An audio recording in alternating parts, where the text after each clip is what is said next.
Welcome to Tech I Spy, and thanks for joining us. If you're the kind of person who's fascinated by what really powers the modern world, not just the shiny devices in your hand, but the strange, rare materials deep beneath your feet, then you're in the right place. Today, we're digging into a company that's aiming to reshape not just an industry, but a global dependency that most people don't even know exists. The company is USA Rare Earth. It's a name you probably haven't heard on the evening news, but it sits at the heart of something enormous. Rare earth elements are essential to everything from electric vehicles to guided missiles to your phone's vibration motor.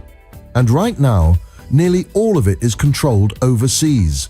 USA Rare Earth wants to fix that. Not with talk, but with a full-scale domestic supply chain that goes from mining rock to making magnets. In this episode, we'll break down what that actually means, why it matters, and how the company's strengths and weaknesses might play out in a global economy that's still waking up to the importance of these invisible materials. We'll look at the numbers, the risks, the government's role, and what kind of future this company is really building toward. If you find value in what we're doing here, it helps a great deal if you hit subscribe. It's free, it's fast, and it tells the algorithm that people like you want more stories like Deeper. We publish a growing library of short, sharp investment and tech guides exclusively on Amazon.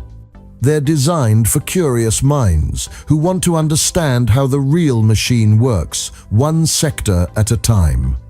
Let's start with the strengths.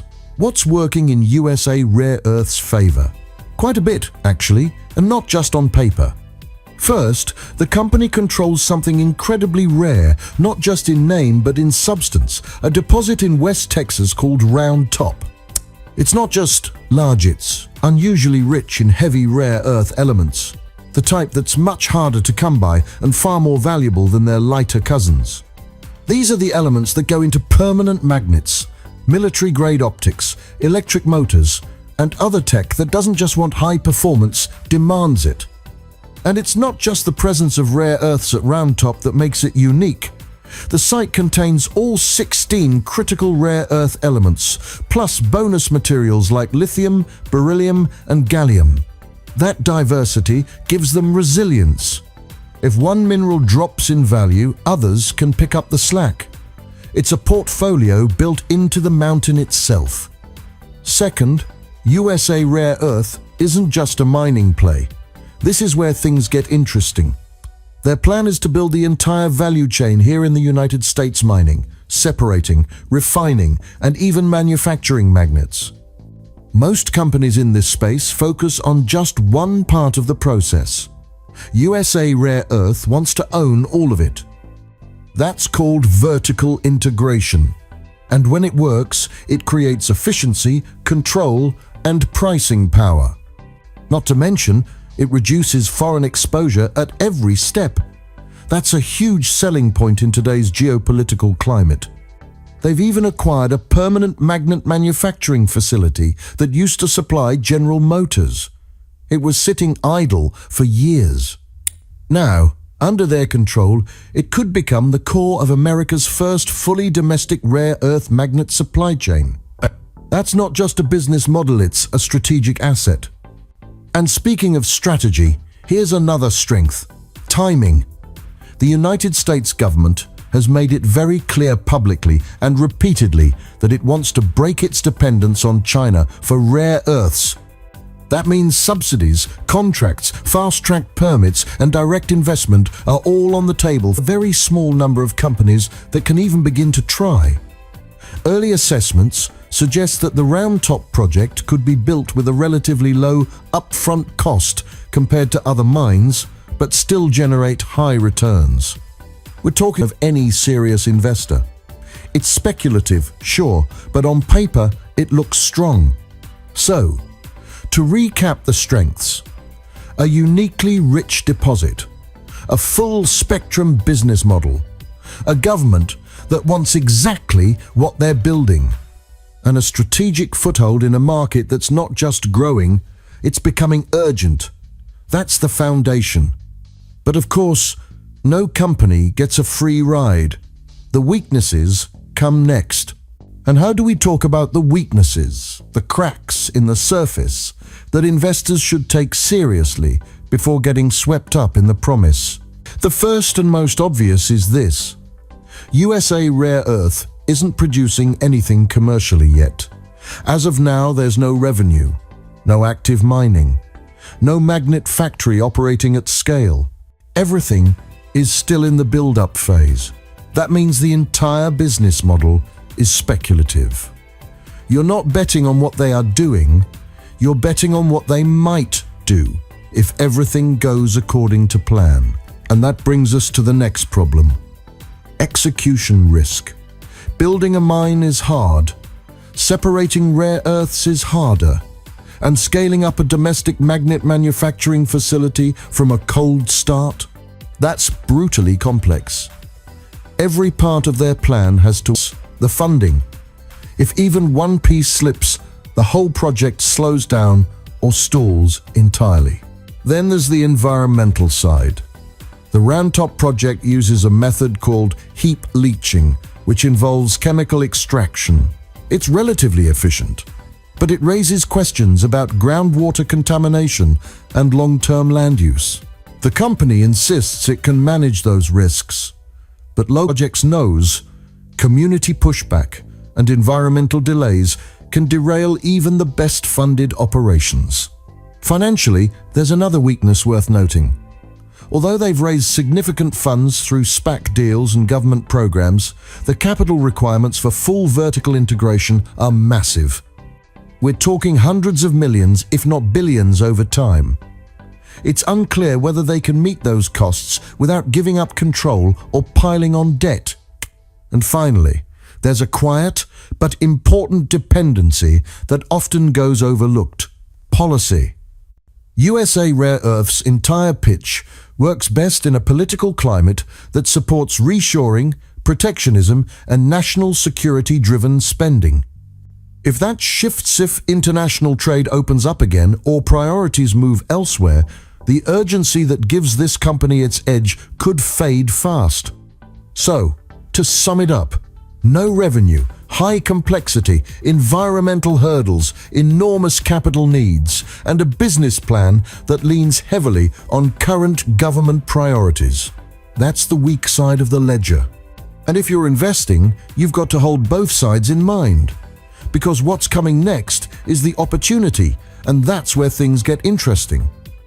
The biggest opportunity, hands down, is timing across the United States and the broader Western world to break free from foreign reliance on critical materials. This isn't a vague future trend. It's happening in real time. Governments are spending billions to support domestic supply chains, especially for things like electric vehicles, renewable energy, and defense. And every single one of those sectors runs on rare earths.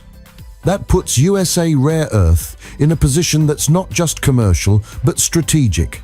They're not selling luxury goods, they're selling independence.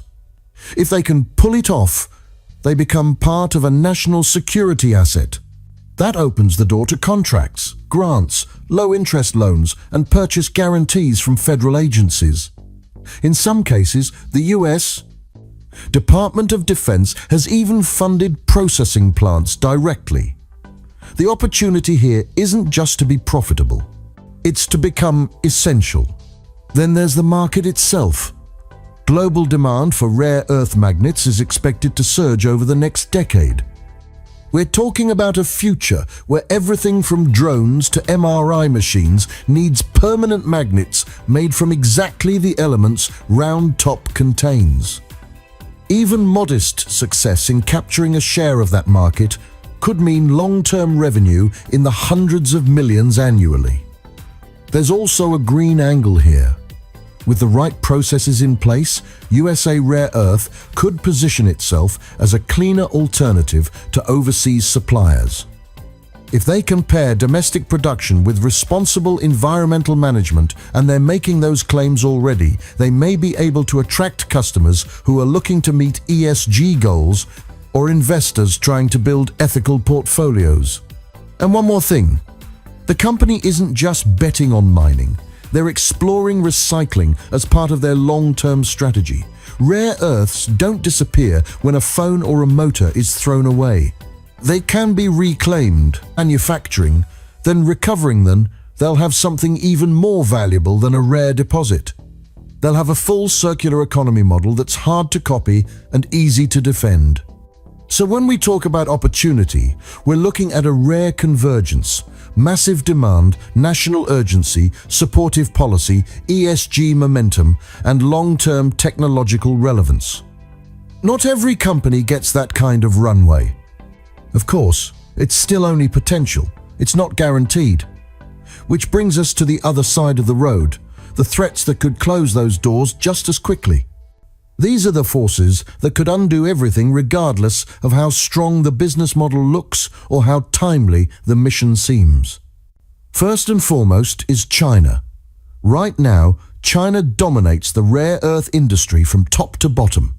They mine it, refine it, control the prices, and flood the market whenever it suits their interests.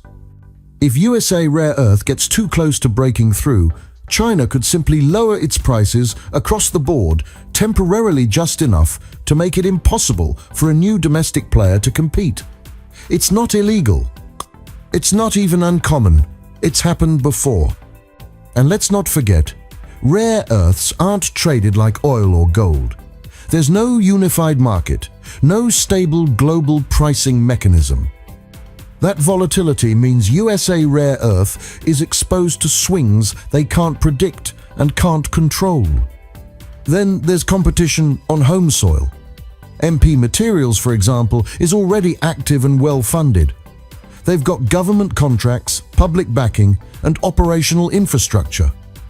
And while USA Rare Earth aims to go further down the value chain, it's a race, and others have a head start. Regulatory risk is another threat, and it cuts both ways. The US government is eager to support domestic production, but only up to a point. Environmental regulations, land use permits, tribal consultations, and chemical safety reviews can delay or even derail progress. Just one prolonged legal challenge could freeze momentum for years. There's also the market risk that comes from being ahead of the curve. Right now, the US is pouring money into rare earth independence. But politics change, budgets shift. What looks like a bipartisan priority today could fade with a new administration or with public fatigue over industrial subsidies. USA Rare Earth is, to some extent, riding a political wave and waves crash. And finally, there's the raw difficulty of what they're trying to build. Mining is hard. Processing is harder. Magnet manufacturing is unforgiving. Even if demand stays high and policy stays supportive, the company still has to execute flawlessly across multiple, highly technical, capital-intensive stages. Very few companies in history have pulled off something this ambitious from scratch. So, those are the threats. A dominant foreign power that can undercut them at will. Competitors who are already out of the gate. Regulatory bottlenecks, political mood swings, and the brutal difficulty of doing what no one else in the country has done in decades. It's a steep climb, but it's one that some investors are willing to bet on because if USA Rare Earth makes it to the top, they won't just be valuable, they'll be indispensable. And that's our deep dive into USA Rare Earth. A company with big plans, buried treasure, and a mission that might just reshape the supply chain for everything from fighter jets to fridges. Is it a sure thing? Not even close. But is it one of the most interesting high-stakes plays in the tech materials space right now? Absolutely. Whether you're here for the investing edge, the geopolitical intrigue, or just because you like knowing what's hidden under the hood of modern life, thanks for joining us. If you enjoyed this episode, give us a like, hit subscribe, and consider exploring our full library of short, sharp guides exclusively on Amazon. They're written for curious minds who like to read between the lines of the tech economy. Until next time, stay sharp, stay curious, and keep your eye on the tech. Thanks for watching Tech I Spy.